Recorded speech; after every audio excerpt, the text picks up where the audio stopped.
Break नंतर आपलं पुन्हा एकदा स्वागत। एक महत्त्वाची बातमी पूर्वेकडची जगन्नाथपुरी यात्रेच्या बद्दल सर्वोच्च न्यायालयाने आता नवा निर्णय दिला आणि आपल्या आधीच्या निर्णयामध्ये बदल करण्याचा निर्णय घेतलेला आहे।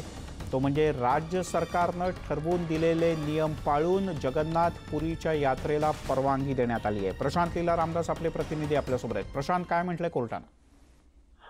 सुप्रीम कोर्टाने यापूर्वी जगन्नाथ यात्रेला परवानगी नाकारली होती। आज तो निर्णय त्यांनी बदललेला आहे।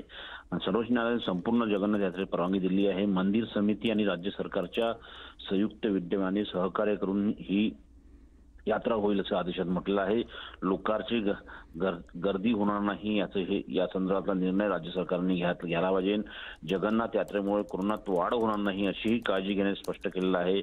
ओडिशा सरकारने सुप्रीम कोर्टात दावा दिला की आम्ही यात्रा समिती आणि केंद्र सरकारची समन्वय साधून ही जी जगन्नाथपुरीची यात्रा आहे ती पूर्ण करू।